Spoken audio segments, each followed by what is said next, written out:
So, you are a knowledge worker. You're a professional. Okay? You've been a successful professional. You've been a corporate citizen. You've been a successful corporate citizen.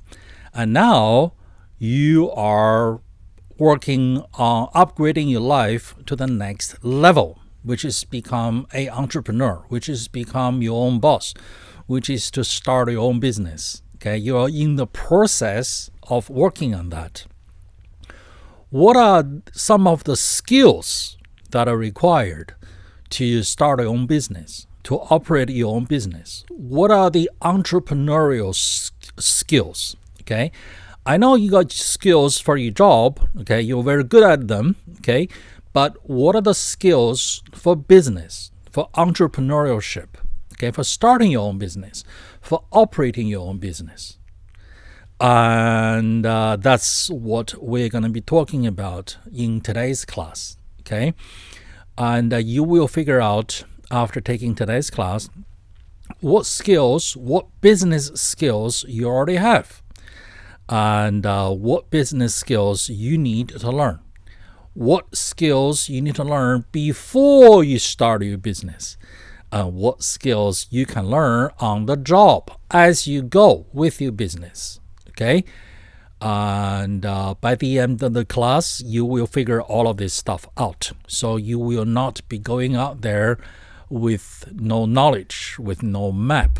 Okay, and let's get started.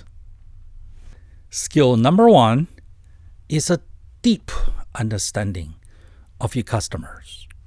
What is it that they want? What is it that they are craving for? What is their true desires from a deep, deep level?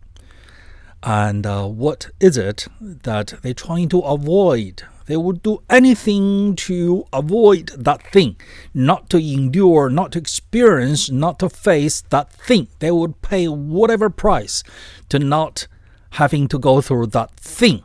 Okay?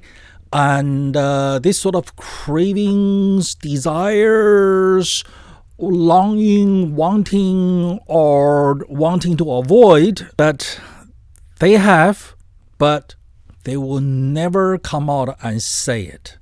But you need to understand it. And when you understand it, they will give you their business. But you can never, quote unquote, expose them. Okay? You can never say the quiet part loud. If you do, you just insulted them and they will never give you their business again. Okay? So what is it that they want?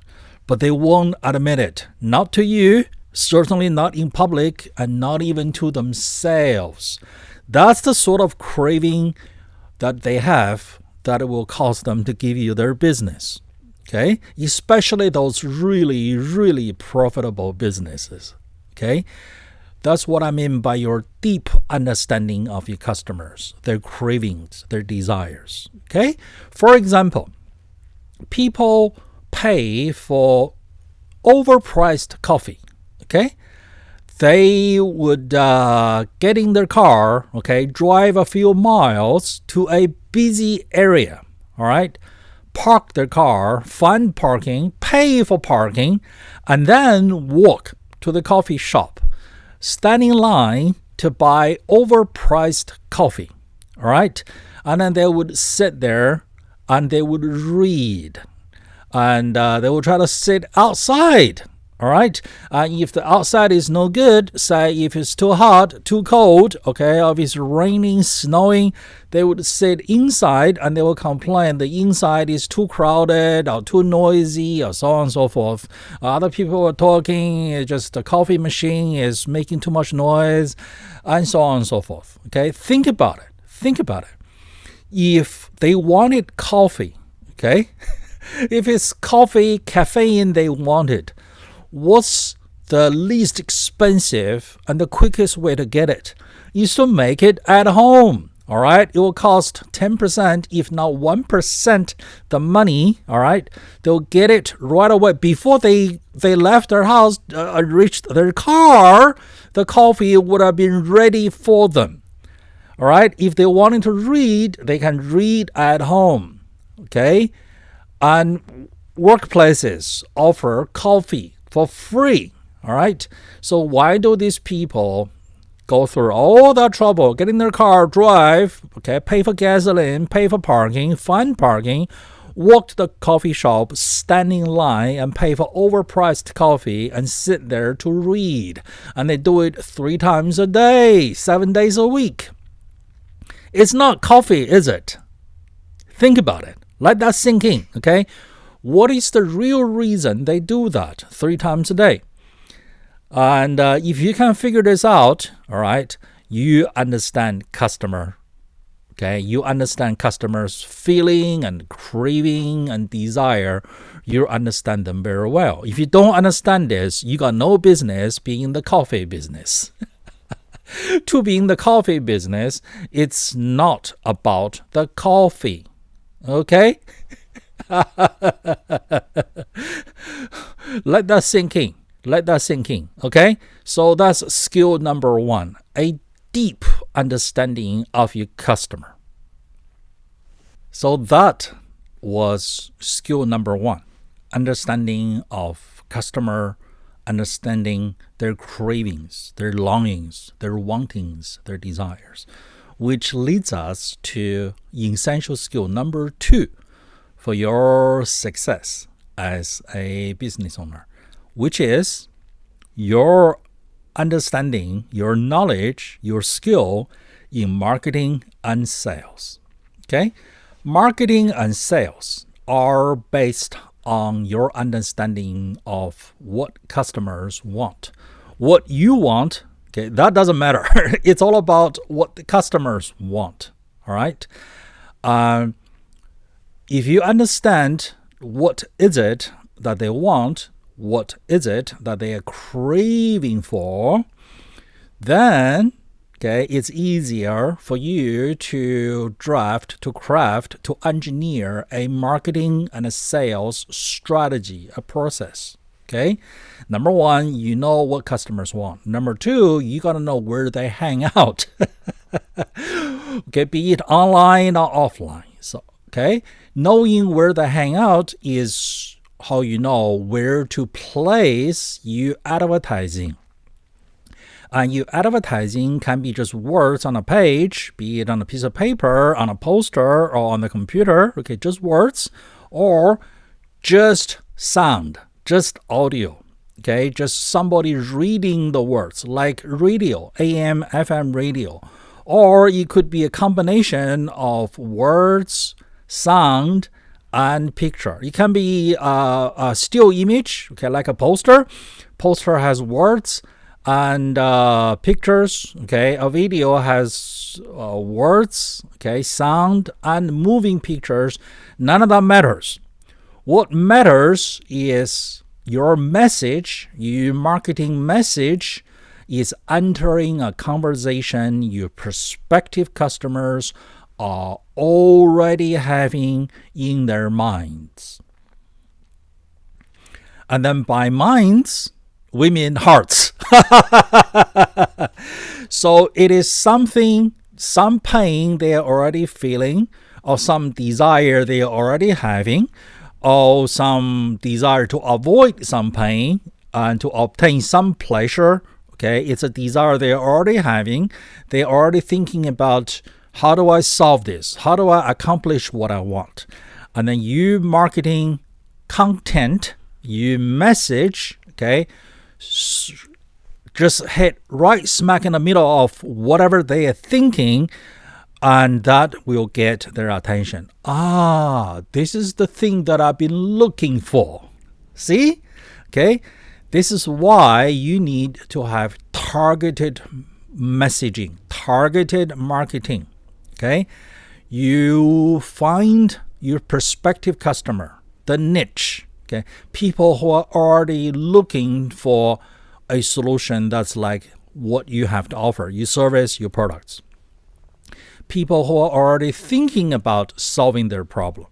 Okay, and then you targeted them at the right place, the right moment, the right time.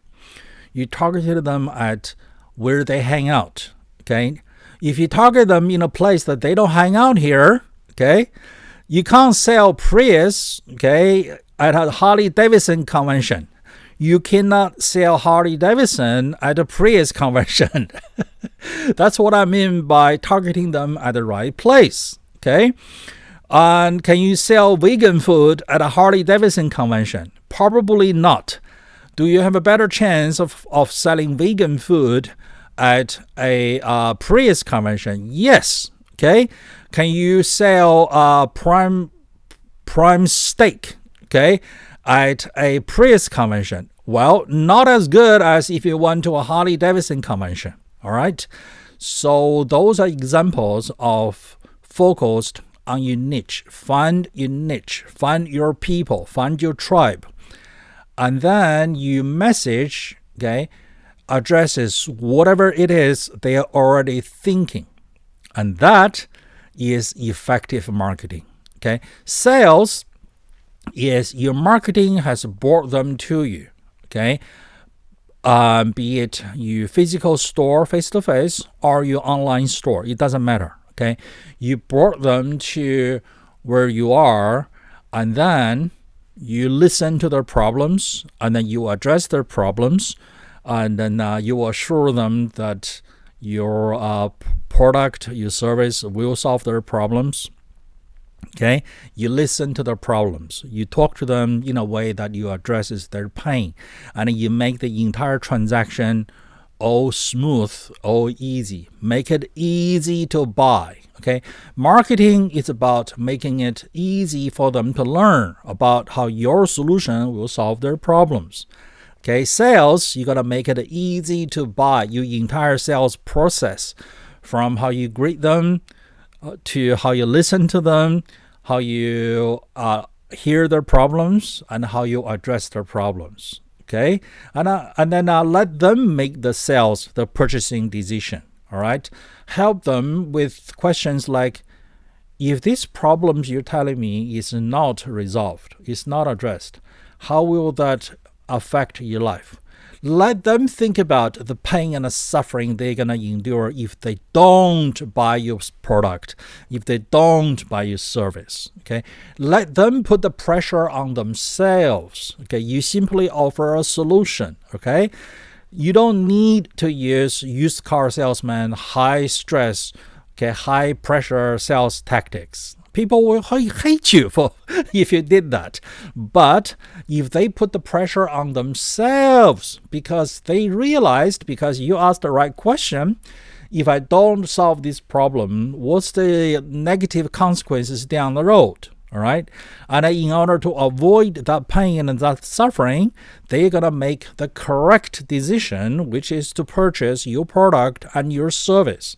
You never put the pressure on them. Okay, they put the pressure on themselves, okay, which is a good thing because they purchased the right solution, which is your product, to solve their problem, okay?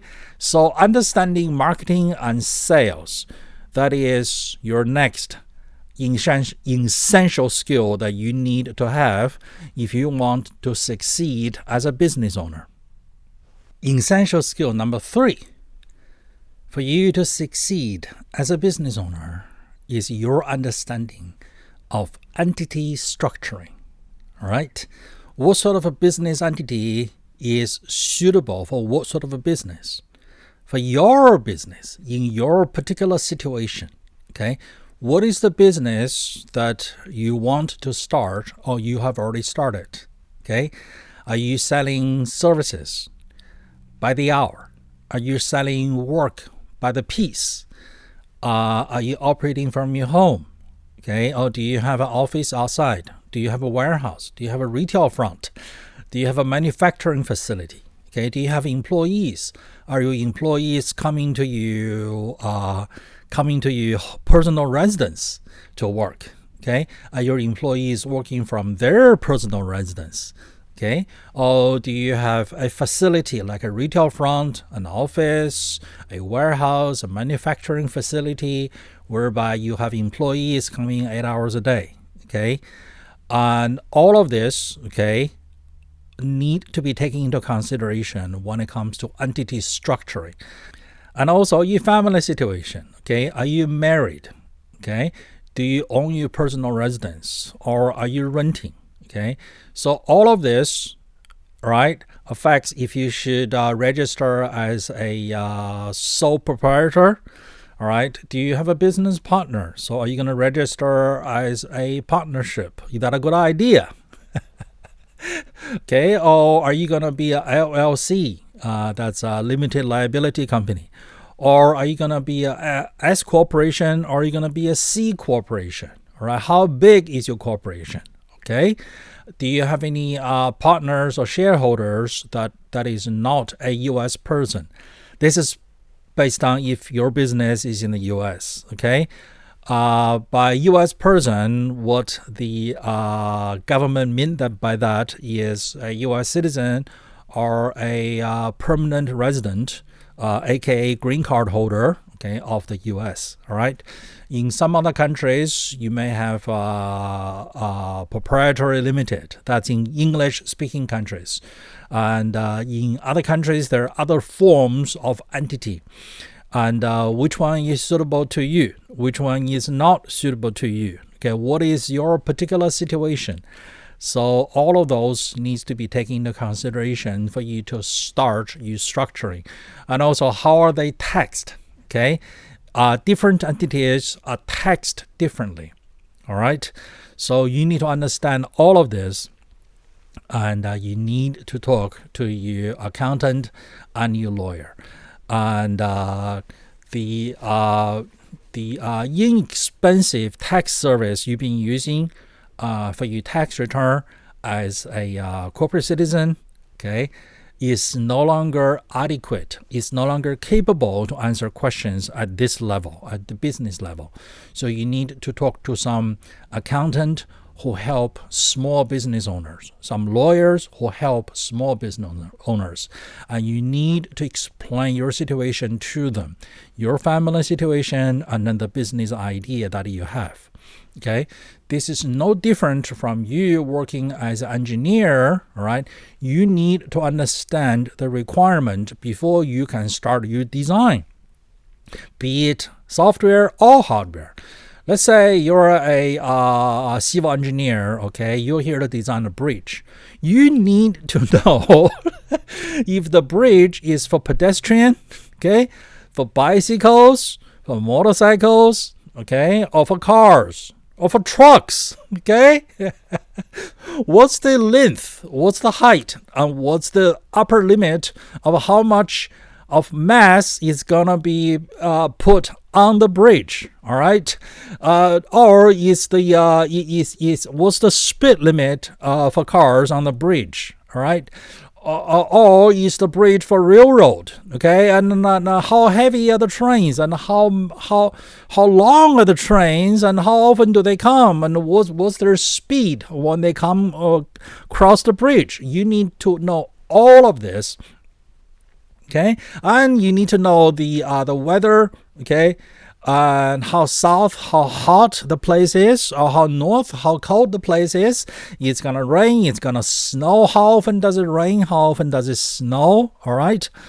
It's gonna be 9 months a year winter with snow, and how thick will the snow be?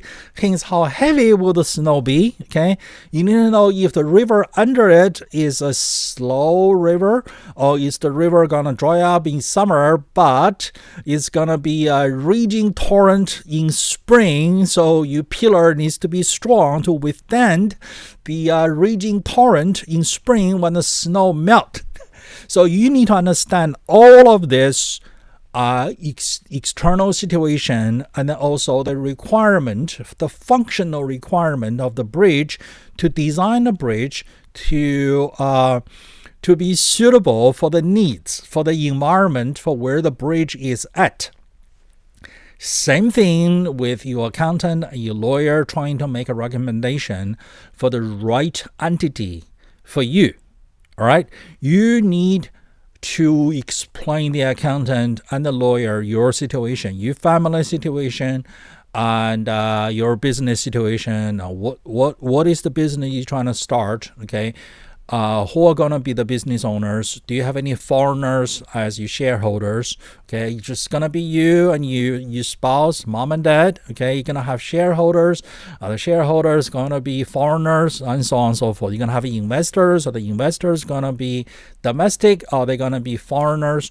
All of this, okay, they all need to be taken into consideration for the accountant and then the lawyer to recommend the right entity, okay, for you, to design it for you, to recommend it to you. You cannot withhold information, right? Don't think like, oh, those information are private, those information I cannot disclose. No, their lips are sealed, okay? They don't talk about, they will not disclose your situation to other people. If they do, okay, you will never go back to them again, and then they will go out of business. So their lips are sealed. So feel totally safe, okay, to explain to them your situation and your family situation, your business situation. So they will design the right entity structure for you. All right. This is not something to play around. Okay, because once you design the entity wrong, everything else, okay, it is gonna be wrong. All right. If you're gonna be moving, let's say, if you're gonna be moving 1 kilograms of something, okay, you could just carry it by yourself. If you need to be moving 50 kilograms of something, okay, maybe a tricycle will do the job. If you need to move 1 million tons of coal from A to B for 1,000 kilometers, okay, you need a train or lots and lots of trucks. All right. So what is the vehicle? What is the entity which is the vehicle for you to do your business? What is the right vehicle for the job? Your 2 hands and your legs, all right, are carried on your back. You need a bicycle, you need a tricycle, you need a motorcycle, you need a pickup truck, you need a big semi truck. Oh, do you need a train? Oh, if you want to go fast, do you need an airplane? You're going to get over the ocean, you need a cargo ship. Okay, you need the right vehicle. You need the right entity to be structured properly for your business. Essential skill number 4 for you to succeed as a successful business owner is your understanding of certain key accounting concepts. No, I'm not saying that you need to become a certified practicing accountant. No, I'm not even saying that you need to learn bookkeeping. You need to become a bookkeeper. Okay, I am saying that you need to understand certain key accounting concepts for you to be able to manage your business. Okay, you are in business to make money, right? So you need to understand how money operates within a business. Okay, sure. If you're selling your services by the hour, okay, you have no merchandise, no inventory to sell, you're not doing any repairs, your accounting is probably the simplest, all right? And household budgeting technique skills is probably adequate, okay? You just need to add up the hours you've sold, okay? Deduct whatever expenses you have. You just bought a new computer or what have you. And that is probably just sufficient, okay, for you to manage the financial part of your business. But if you were to sell yourself by the hour, okay, can you scale up? Unless your hourly rate is $1 million an hour, okay, how many hours during the day can you sell, right? Are you able to duplicate yourself? Are you able to multiply yourself? Okay. Do you have any merchandise to sell? Do you have any inventory that you're selling? Okay. Unless this merchandise is a digital, just some kind of a digital product. Okay. If it's a physical product, all right, there is a cost associated with it. And also depends on the margin. It is something that you can buy, you can manufacture for $1 and sell it for $100, or it is something that you are making for $1,000 and you sell it for $1,500, or you sell it with a discount for $1,200. Okay, if the cost is high, or put it differently, okay, the smaller the margin, okay, between the cost and then the sales price, the more important it is for you to account for the cost and then the margin. Make sense? So here are the three key accounting concepts, okay, you need to grasp. They are being able to read income statement and a balance sheet, right? Number two is you need to understand cash basis versus accrual basis. And number three is sort of a prerequisite for you to understand the two that I just mentioned, is your understanding of double entry accounting. All right? To sum them up one more time, okay, you need to understand, okay, double entry accounting. Okay, you need to understand cash basis versus accrual basis, and you need to understand how to read income statement and the balance sheet. All right, so this is how you know you can collaborate, you can work with a bookkeeper. Okay, you probably, as your business started growing and growing, you probably won't be able to do your own books. You need to have a software.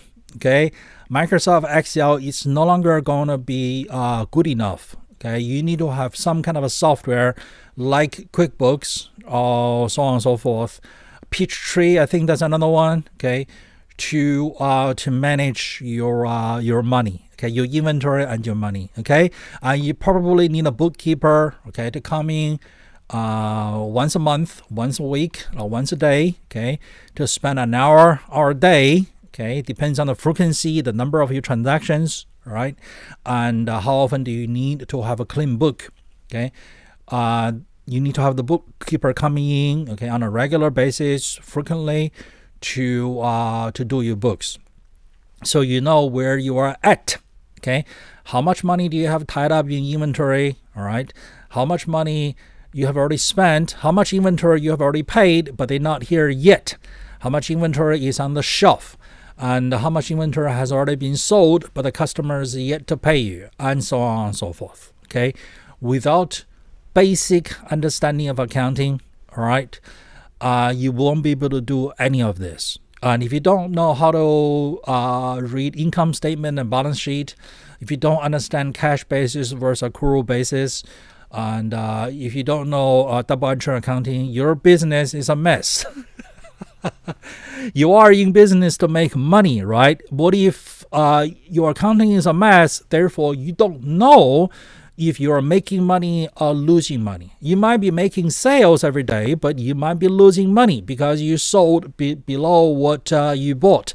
You didn't take other expenses into consideration, like rent, like utility, like employees' salaries, like you have a company vehicle that you're paying, and so on and so forth. Okay, so understanding accounting, understand enough accounting so you can collaborate with the bookkeeper and your tax accountant. Okay, these two are probably not the same people. Okay? It's essential for you to succeed as a business owner. Okay, and something also need to be set ahead of time. Okay, for example, should you run your business cash basis, or should you run your business using accrual basis? This is something that you need to decide, okay, during your first year before you file your first tax return. And you should be talking to your accountant, your tax accountant, not your bookkeeper, okay, about which system, cash basis or accrual basis, is suitable for your business. Okay, you need to make an informed decision based on the advice from your accountant, and you need to stick with it because the government is paying attention, because it affects how they collect taxes from you. All right. So certain key accounting principles. Okay. Cash basis versus accrual basis, income statement and balance sheet, how to read them, and understanding double entry accounting. Okay. This is so you can collaborate, you can work with your bookkeeper. Okay. And you can hire a bookkeeper. They are not telling you a bunch of hot air. They really know how to do books. And you will be able to know where your money situation is at. It's like reading the gauges when you're driving a car. You want to know your speed. Okay? You want to know your engine temperature and so on and so forth. Same thing with your business. You need gauges to gauge your business. And that is your set of books. Okay? And your books needs to be accurate, which means you need to rely on your bookkeeper and your bookkeeping software. But to be able to talk to your bookkeeper, you need to have some accounting knowledge. All right? So those are one of the essential skills you will need to succeed as a business owner. Essential skill number 5 for you to succeed as a business owner is inventory control. All right? Your understanding of it and what is your system to control your inventory. Of course, if you just sold yourself on an hourly basis with no inventory, you don't need to worry about inventory control. But can you scale by just selling yourself? How many hours a day do you have? Can you sell yourself on an hourly rate? What is your hourly rate? If your hourly rate is $1 million an hour, yeah, sure. But if your hourly rate is not $1 million an hour, can you duplicate yourself? Can you multiply yourself? Once you start duplicating yourself or multiplying yourself, all right, you're going to have logistical concerns. And if you sold merchandises, especially if you have more than one kind of merchandise, you are going to need inventory control. All right. Out of the 10, 100, 1,000 different kind of merchandises that you are selling, all right, and which one do you have in stock? Which one do you have on order? Right? Which one you've already paid and your supplier is yet to deliver them to you, or it's on the road to be delivered to you? Which one you have already sold and your customer is yet to pay you? All right? Which one your customer has already paid you that you need to organize shipping? And which one is out there on the road on the way to your customer? You need to control all of this. Are you going to rely on the manufacturer's serial number system? Or are you going to have an in-house, your own serial number system to control? Are you going to control them down to each and every piece? Okay, then how would you know how many pieces you have? All right.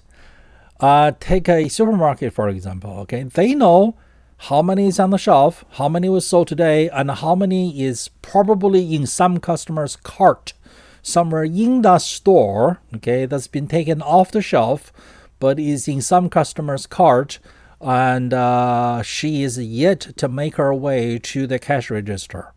All right, are you going to control it down to that fine detail? Or it depends on the pricing of your merchandise.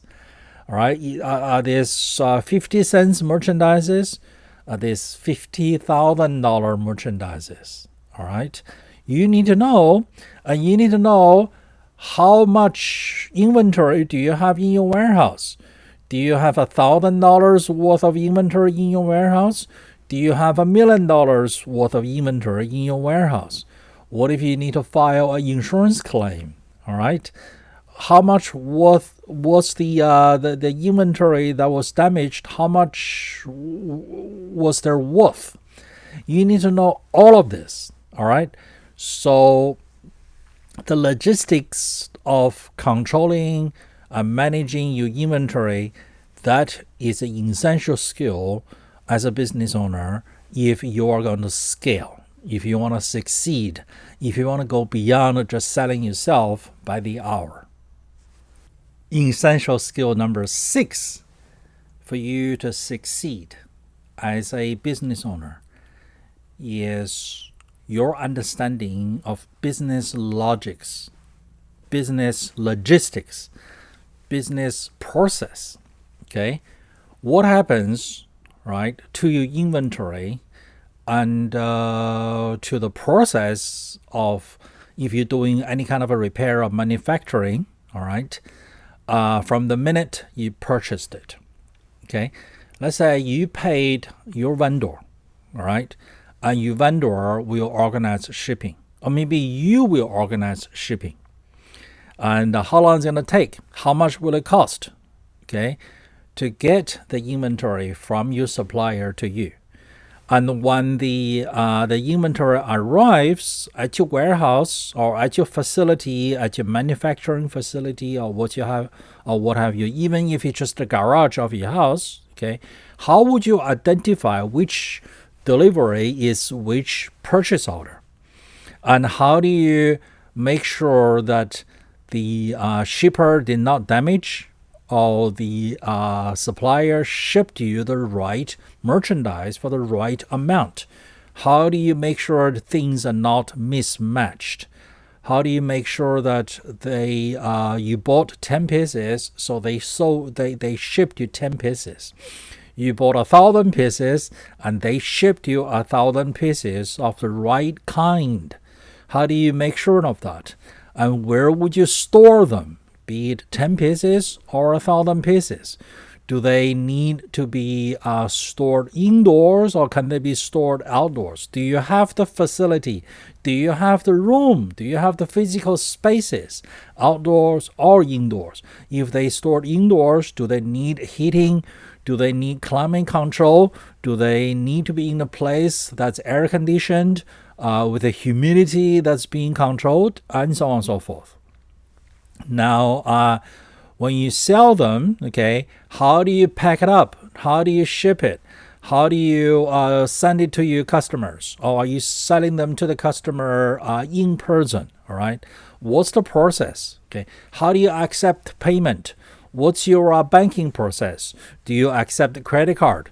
Who is your credit card processing company? What is the fee that you have to pay? The percentage of cut that the credit card processing company is cutting out of your revenue, and then how do you make sure that you're shipping the right products, the right amount, okay, using the right shipping method? Okay, did the customer asking you to ship ground? Okay, you don't want to ship priority overnight, and the shipping cost could just kill your margin. All right, and how do you make sure your employees are not stealing from your company? Okay, if you're selling diamond and jewelry, all right, how do you make sure your employees are not stealing from you?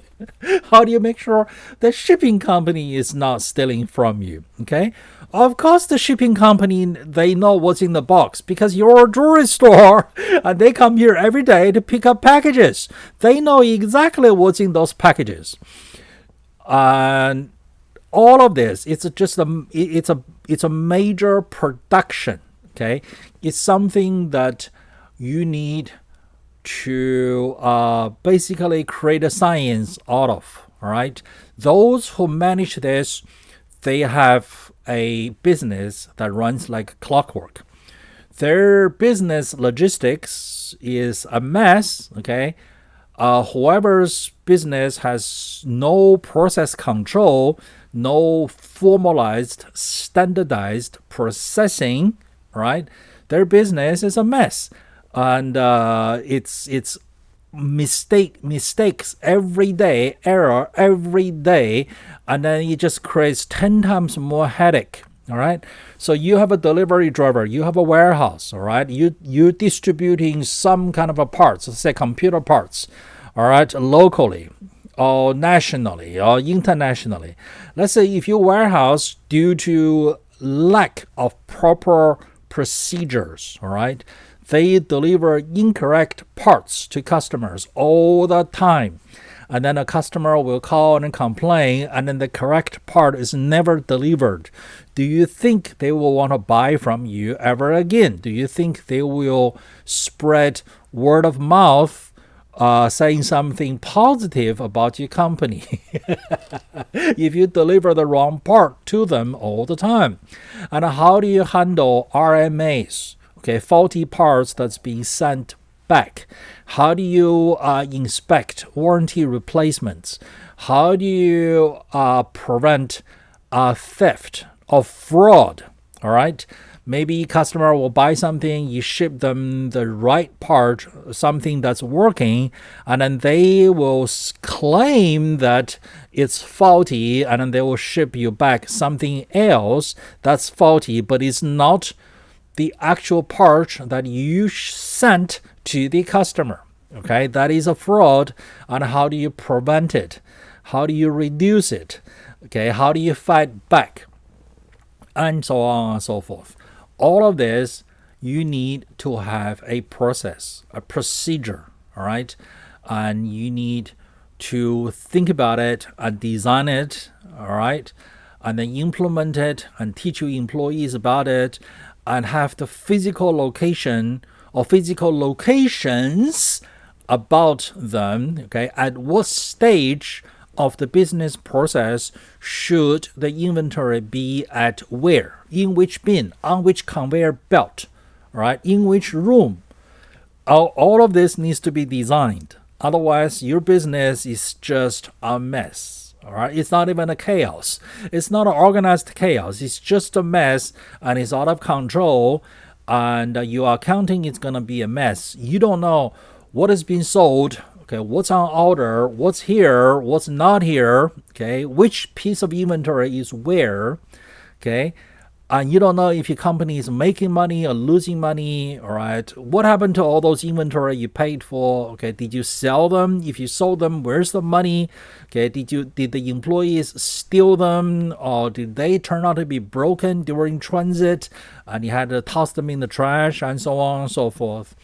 So business process, business logistics, is extremely important. And this even apply to if you're just selling your own personal services. From prospective customers making the first inquiry, all right, how do you push the process along the line? So they made the first inquiry, all right, how do you answer it? And they came up with a second set of questions. How do you answer them? How do you handle them? All right, how do you make the proposal? How do you deliver your proposal? How do you work on the proposal? How do you deliver it? How do you get paid? Do you get paid ahead of time? Do you get paid later? Do you get paid with banking process? Okay, do you accept credit card? Do you want to take the ding of the 3% from the credit card company? Okay, and so on and so forth. So you gotta have all of this process in place. You gotta have all your ducks in a row. Otherwise, you're just not running a business. It's just a chaos.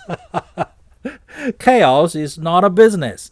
A business should run like a clockwork.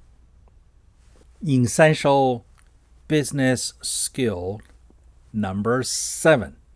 Okay? Capital acquisition skills.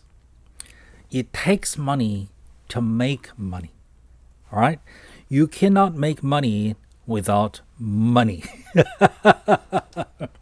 Even if you just want to sell your own services by the hour, all right, you need to have money to live before your first customer will pay you.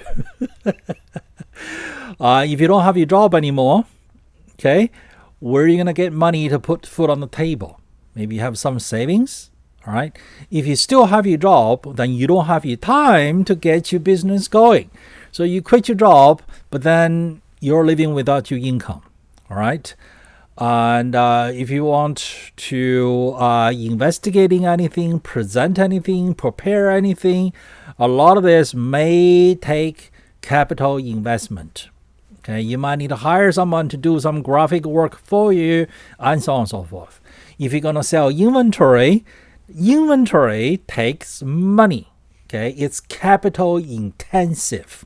If you're going to write software, you need to hire software developers to write software.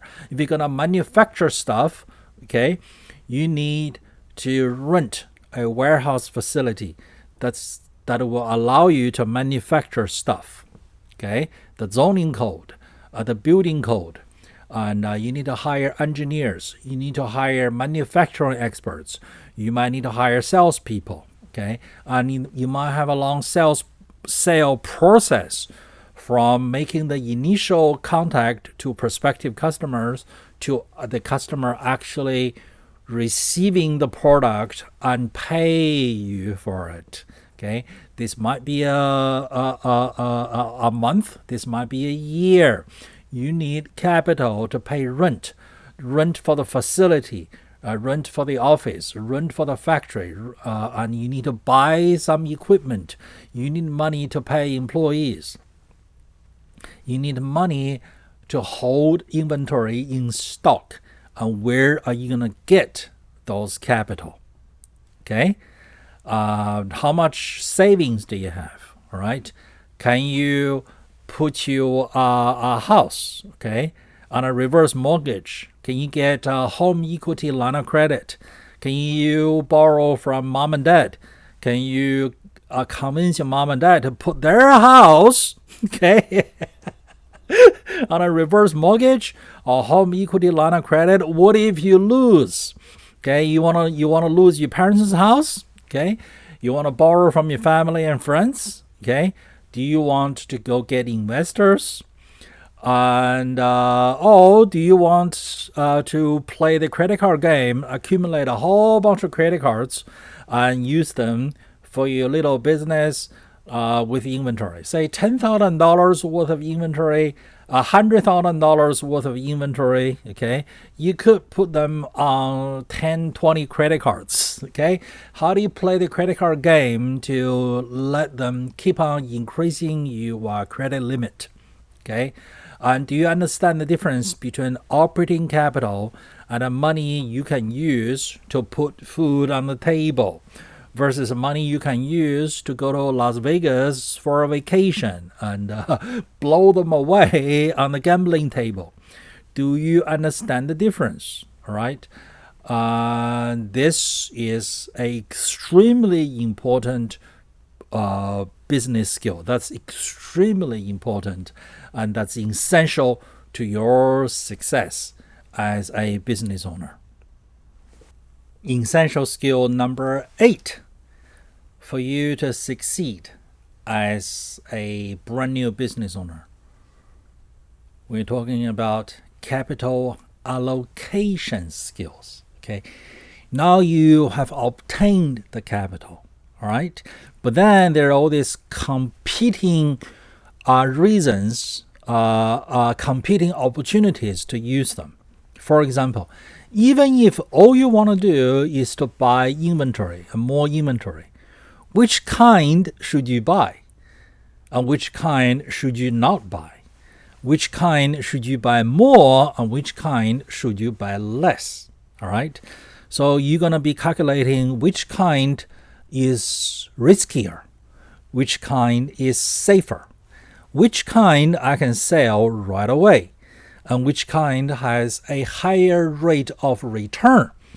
So these things, all right, I can buy them for $10 each and sell them for $20.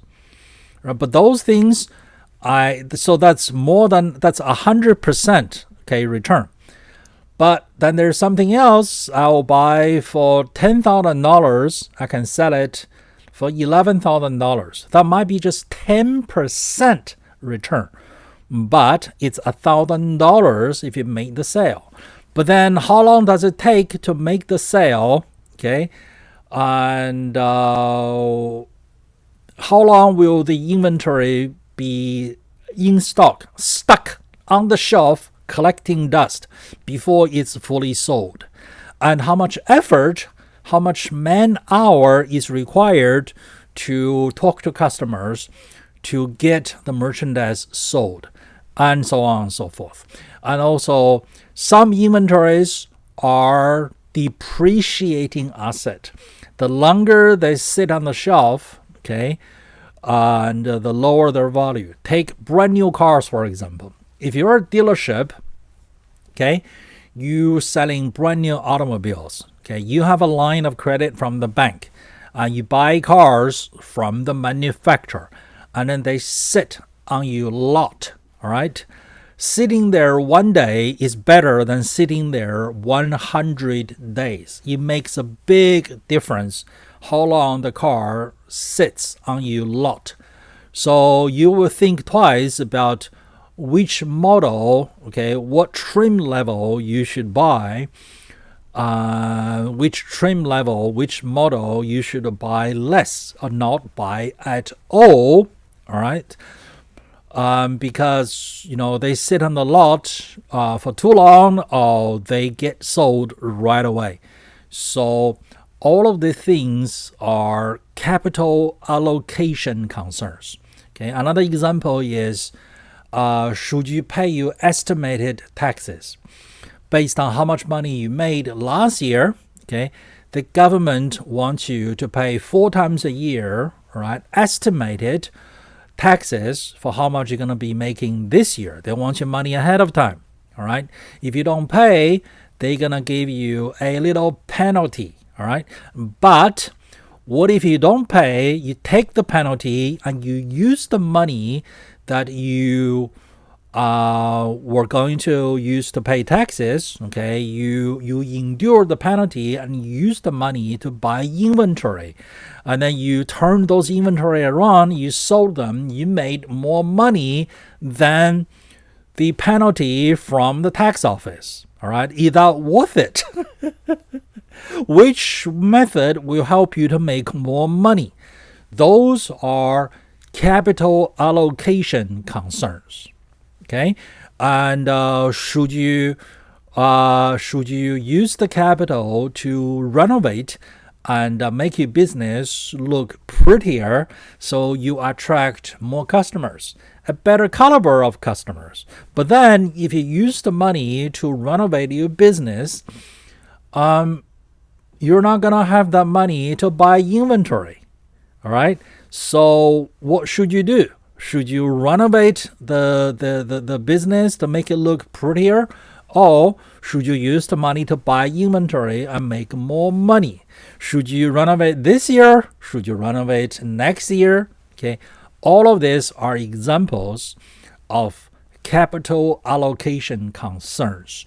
You want the best bang for your buck. Okay, this is the essence of capitalism. Is you put capital to use, all right, and you invest it into something that is going to pay you a return. This is capitalism. And your ability, your smartness in terms of how to allocate your capital onto which business venture, which business activity that provides you the best return is what makes you a smart, a wise capitalist, okay, is what's going to enable you to become a successful business owner. So capital allocation skill is another essential business skill that you need to acquire as a business owner, as a new business owner, for your success. Essential skill number 9 for your success as a business owner is your ability to hire employees, to hire the right employees. And in order to hire the right employees, you need to figure out the positions, okay, on your team. All right, what sort of tasks, what sort of activities are required for this task. And then what sort of a person would want to perform this task in addition to money. Okay? Don't think about, I will pay, so they would. No, they have to like it.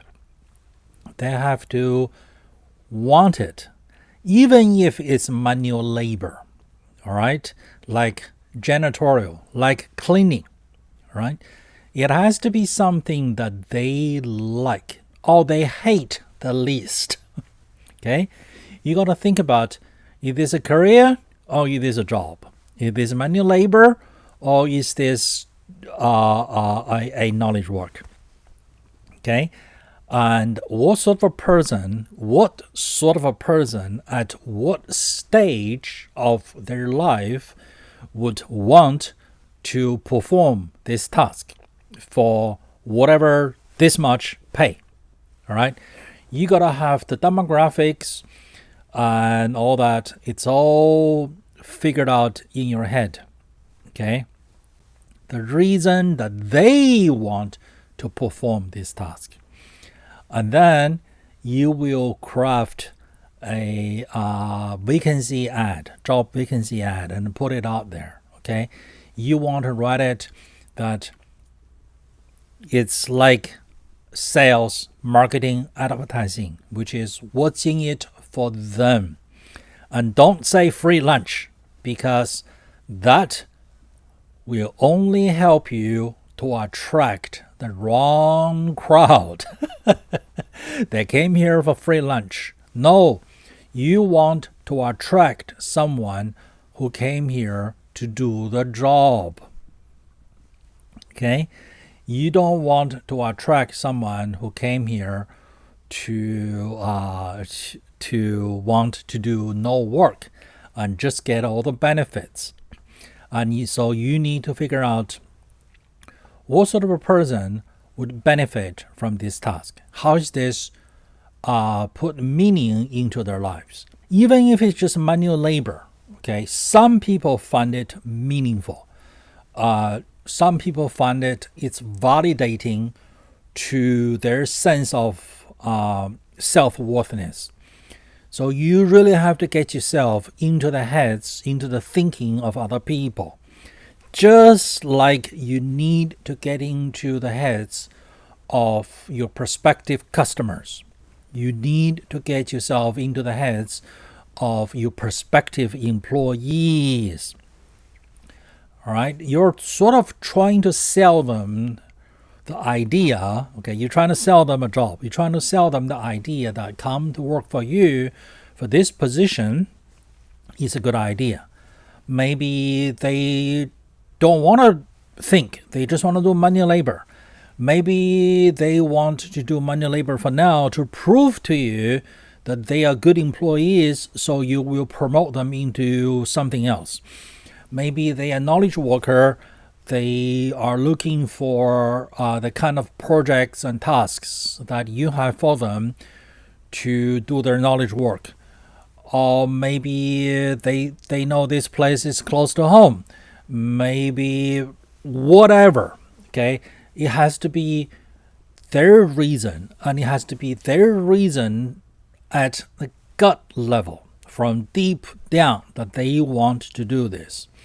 And you need to trial and experiment and learn, right?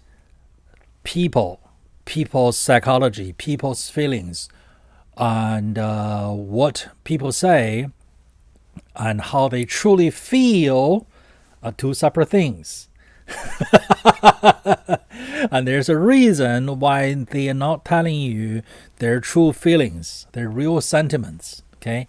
You need to have all of this figured out to be able to attract the right candidates to apply for your vacancies. So hiring the right employees is one of the essential skills you must acquire as a new business owner. All right? If you will never have any employees, you can never scale up, and you can only sell yourself by the hour, and you can never scale up. Essential skill number 10 for you to become a successful business owner, and that is managing employees. Just because you hired the right employees, it doesn't mean that you don't need to manage them. And by manage them, I don't mean micromanaging them. Okay? You need to understand why they come to work, why they want to come to work for you on this job. Okay? What is their reason why they are here? Just like you need to understand why your customers come to buy from you this product and not that product, and from you, not from your competitors. You need to figure out the same thing about your employees. And you need to understand, you need to know what's going on in their lives, in their personal lives. And you do that by engaging in small casual conversations. Believe me, they would love to tell you what's going on at their homes. Okay? Just engage in small conversations and they will tell you everything you need to know. All right? And then you understand why they want to come to work. Or they might be no longer wanting to come to work for you. Okay? You might even get a sense of it. And what are their career plans? What are their life's plans? What are their career trajectories? Do you have spaces and rooms for their career advancement? Can you make temporary accommodations to whatever their family needs? Say a kid is sick, okay? Mother is sick, and so on and so forth. And are you able to accommodate their needs? Are you able to accommodate their domestic needs, their career advancement needs? Okay, their needing to make more money needs, and they're wanting to work on things that's fun and enjoyable to them. What's enjoyable to you may or may not be enjoyable to an employee. What's enjoyable to employee A may or may not be enjoyable to employee B. And employee B may like it, but he doesn't work well with employee C. But employee C collaborates very well with employee D. So who do you put in a team? Okay, who likes to work with whom? How do you put a team structure together? Okay, how do you pass the knowledge down? Who is going to teach whom about what? And it's like a big family, all right? So you need to understand all of this so you can be the leader that they would want to follow, and you can manage them, all right? Managing employees can be difficult if you're not a people person, but if you study into it, if you master the craft of managing other people, managing employees, it can become easy and enjoyable. And many of these employees will become lifelong friends. Even if they quit and go somewhere else, they will create business connections for you because you helped them. You helped them to learn, to grow, to advance their career. So managing employees is another essential skill you need to learn if you want to become a successful business owner. Essential skill number 11 for you to succeed as a business owner is to understand payroll, is to understand enough about payroll. Okay? Even if you're just by yourself, depends on the country you're in, okay? You might be required by the tax law to write yourself a paycheck, okay, on a regular basis, once a week or once a month, depends on where you live, okay? And then taxes and other deductions will be taken out of it, all right? And you could learn the nitty-gritties of it, or you could get smart and hire a outside payroll service, right? If you're small. And if you grow to something big enough, you might want to have an in-house payroll person, okay? You don't need to know every small detail, but you need to know enough about payroll, all right? This employee needs his alimony deducted. That employee needs his child support deducted. That employee works in this state, but he lives in the neighboring state, and so on and so forth. So this is something that you need to understand enough so you can work with an outside payroll processing company or work with an in-house payroll professional who is one of your employees. So that is another essential skill that you need to have, right? Which is to understand enough about payroll, the laws and the taxations relating to payrolls, so you can deal with it. You don't need to become an expert of it yourself, and that is actually not the best use of your time. And in my humble opinion, I do not recommend you becoming an expert in payroll, because you could get sucked into it and you end up just being a paper pusher, expert in payroll, unless you want to start a payroll business and processing payroll for other small business owners. If your business is not payroll, it's not accounting, I do not recommend you do it yourself. I recommend you hire an outside payroll company. But once again, it's boring. I know it's boring, it's tedious, but you need to learn and understand enough about it so you can have a conversation, you can collaborate, you can work with the outside payroll company or your in-house payroll person. Essential skill number 12. For you to succeed as a business owner, as your own boss, is to understand enough about taxation to run your own business. Okay? How your business is taxed, how yourself is taxed, and how your employees are taxed. Okay? But most importantly, how your business is taxed. And this is linked to your entity structuring, okay, and your family situation.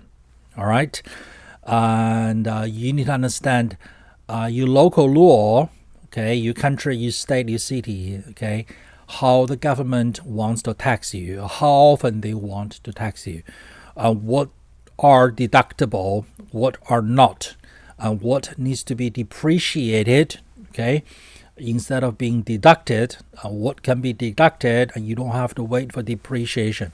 And how long is the depreciation? Is it 10 years, 20 years, 100 years? Okay, you need to learn from your tax accountant to understand all of this. Not all of your business decisions should be based on tax considerations, but some of your business decisions you need to take tax consideration into consideration. You need to take tax law into some of your business decisions, not all of them, okay? It's kind of sort of, go ahead, make as much money as possible, and then when tax time comes, pay them, okay? And then focus on doing your business. But occasionally, sometimes, some decisions on how the tax law is structured, it does affect some of your business decisions. And so you need to understand how your business is taxed, how yourself is taxed, okay? I have seen business owners get caught up, okay, or get caught, but not caught up. That is, they made money and they thought they were happy, and then all of a sudden they are faced with a tax bill, and then they don't have the cash to pay it. So all of these things needs to be structured, okay? You need to listen to your tax accountant and and collaborate with your tax accountant.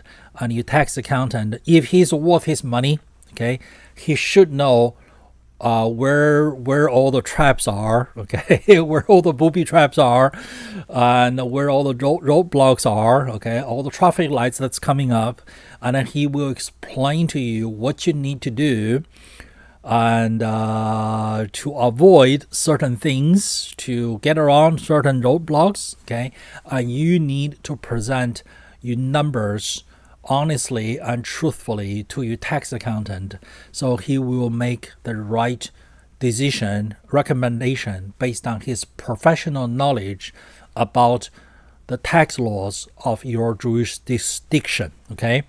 So as an employee, you didn't need to know much about taxes or how taxes are taxed. And life was less taxing for you. But now you're in business, okay, you need to learn about taxation, okay? So life is now more taxing. But once you learn it, once you know all the ins and outs and all the traps, okay, this will become second nature to you in your business planning. So, okay, be humble, okay, learn taxations in your particular jurisdiction, your country, your state. Okay, this is not something that you can avoid. Okay, there are two things you cannot avoid in life: death and taxes. Bonus skill number 1 for you to succeed as a business owner, okay, is your emotional intelligence. Is your understand other people's feelings, cravings, wantings, desires, and what they're trying to avoid, what they do not want, what they will do anything to not having to endure. Understanding that, okay, is essential for you to be able to influence and persuade. Okay, you're in business now. You cannot just order other people around. They will not comply. You will have to influence and persuade and make them want to do the things you need them to do. From customers to employees to vendors, okay, to your bank who is lending you your line of credit to buy your inventory, to the landlord of your warehouse, to your family members. All right, you cannot go on vacation this weekend. It has to be next weekend, so on and so forth. Being able to influence and persuade other people to see things your way, to agree with you, so they do the things you need them to do and do it willingly. Okay, once again, so they will want to do the things that you need them to do. You need them to do this, and you are so good with influence and persuasion, and now they want to do it.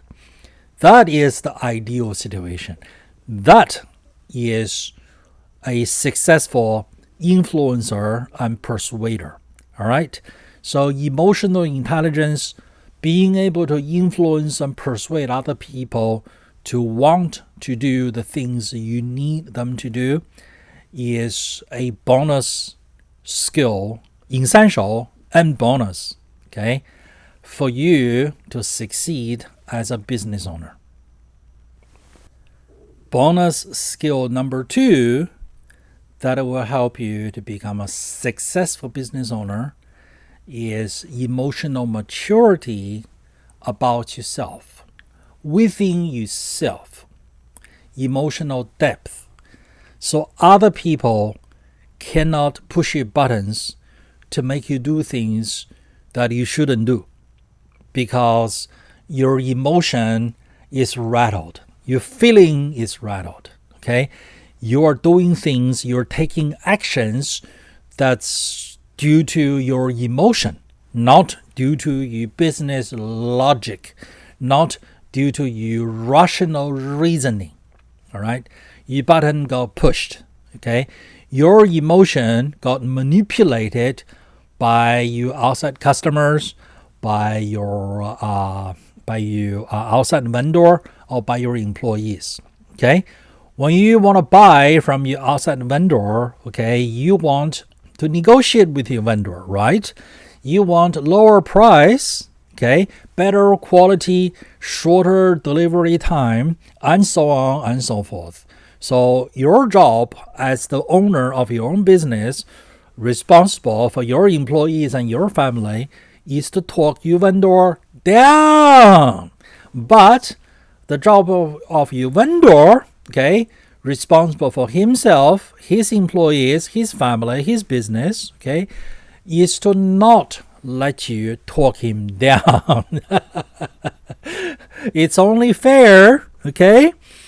And it's only fair that you two negotiate, okay? But negotiation, it's all about emotions, all right? On the surface, they talking numbers. It looks rational, okay? But usually it's the party that needed more than the other party will lose. Okay, imagine if you ask your vendor to come down on his price, okay, but your vendor wouldn't, right? And then he says, you know what, I have 3 customers coming and they're willing to pay more. That may or may not be true. But if you really need this batch of merchandise because you have already sold it to your customer, okay, your regular customer, you cannot afford to not deliver, to offend, to not satisfy, okay, you might cave to your vendor and pay whatever he is asking. He might say, oh, you know what, this month is really short, so I'm going to have to increase the price on you. That may or may not be true, okay? So it depends on where you are at emotionally. You may win or lose that negotiation. Same deal with your customers, okay? Same deal with your employees. Okay, imagine you run a restaurant and then your number 1 chef, okay, he says, if you don't give me a pay increase, I will quit. I'll work for the restaurant that's your competitor across the street. What are you going to do? You're going to let the chef push your buttons? What if he is for real? He works for real on Saturday night at 5 p.m. So what do? You got a bunch of customers and no one knows how to cook. Okay? So these are the things that you need your emotional maturity so you can handle people pushing you buttons or whatever situation that is. Okay? So what? So you walk. Okay, so Saturday night, we're gonna be out. So what? Okay, I will come back and fight another day. I will live. Some people may just cry and then bury their face in their hands and say, my life is ruined. Because it is one Saturday night, I don't have a chef, so my restaurant is ruined. Maybe your customer is just looking for trouble, and it's a troublemaker customer.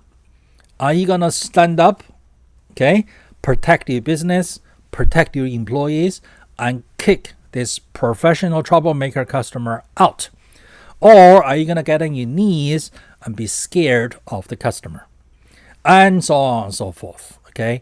Once you get into business, there's going to be situations like this, okay? Once a week, once a day, once an hour, you never know, okay? You need to develop your emotional maturity so you become the kind of pillar of society, okay? You're certainly the pillar of your own business. Your employees depend on you. Your family depend on you. Your customers depend on you, right? So when the situation get heated, okay, are you going to cry like a baby? Or are you going to be a real adult, okay, with emotional maturity, all right? And like a parent, like a grandparent, okay? And you know what to do. Even if you don't know what to do, okay, you are not scared. Even if you're scared on the inside, you're not scared, okay, like a chicken with a head cut off, okay?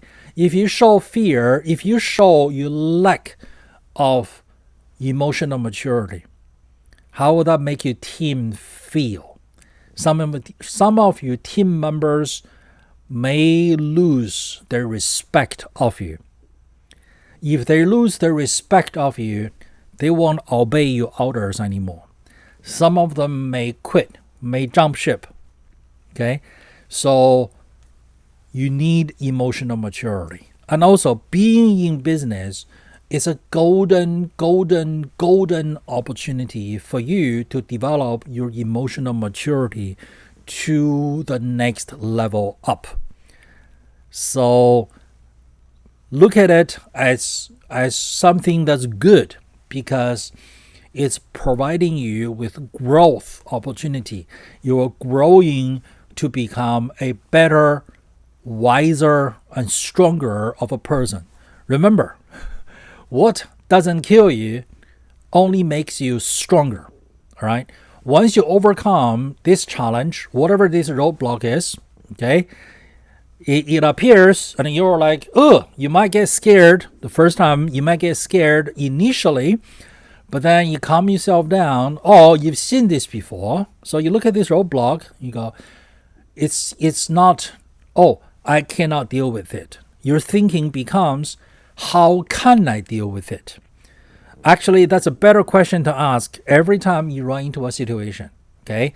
Instead of saying, I cannot deal with it, ask yourself, how can I deal with it? How can I overcome it? You ask yourself the right questions, the right answer will come to you. You ask yourself the wrong questions, the wrong answer will come to you. So you might drill a hole through the roadblock. You might dig a tunnel under it. You might jump over it. You might walk around it. Okay? You will overcome the roadblock. After you overcome it, you just figured out 1, 2, 3 ways to overcome a new roadblock, which made you smarter, okay, which made you stronger, and which made you wiser, which made you a better person. So you should welcome all roadblocks in life, okay, because those are growth opportunities. Okay, life is not about hiding in your mama's basement and expect the world to revolve around you. Life is not about being a corporate citizen and comply to the corporate's rules and expect the corporation to take care of you for the rest of your life with all your little needs. No. Life is about being in charge of your own life. Go out there, all right? Be your own boss and deal with whatever the universe is going to throw at you as roadblocks on your way, on your path to your destination, wherever you want to go. And you might have to zigzag, okay? With all the roadblocks, you might have to drill a hole or go under or walk around or jump over, okay?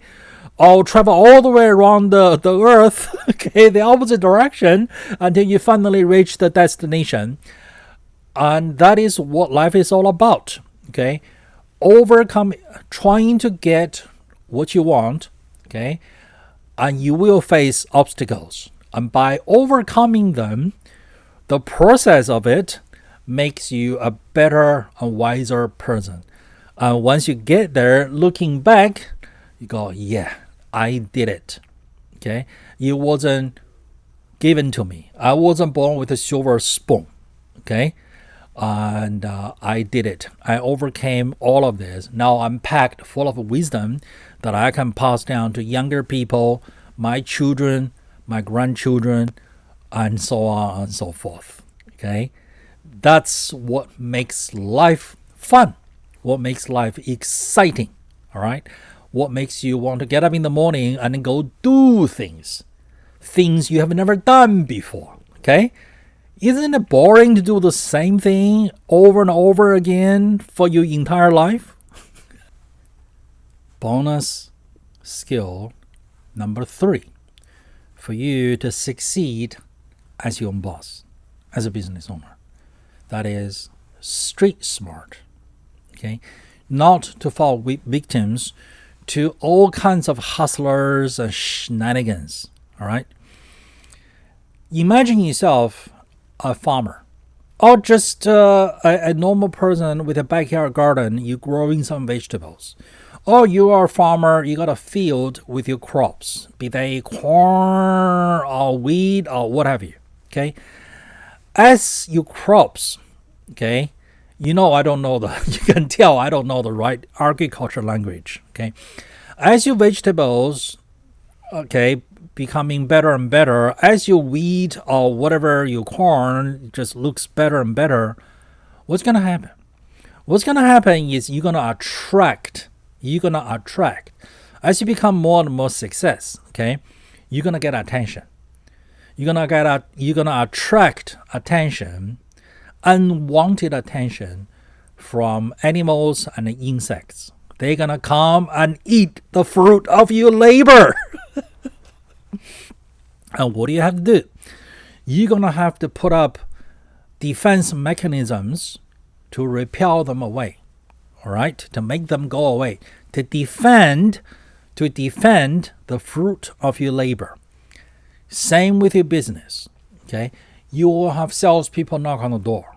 Okay, you will have employees, candidates to come apply for your job vacancies. Okay, with no intention of doing a good job, or with no intention of working at all.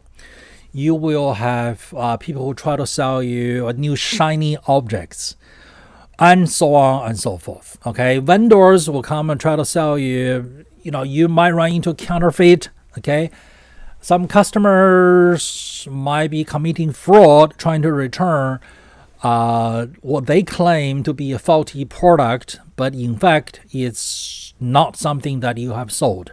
Okay, there's going to be employee theft, and so on and so forth. There's going to be insurance frauds, and this kind of things is just too long to list. And you need to have your wits about you, okay, to watch out for this, to understand the signs, okay, that you're not naive. You're not born yesterday, okay. You can tell that this is a fraud, okay. This is a new shiny product, and this is overpriced piece of doodad, not a effective business tool that they are trying to sell you. This is not essential, not something you need. All right, they're trying to get you to make an emotional purchase on something that you completely don't need. Okay, look back at your life. Okay, even just not being a business owner. Okay, have you bought anything that you thought it was essential, but it turns out to be completely useless?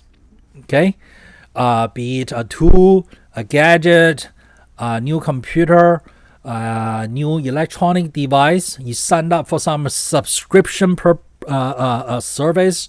You pay them monthly, whatever, and it turned out to be completely useless.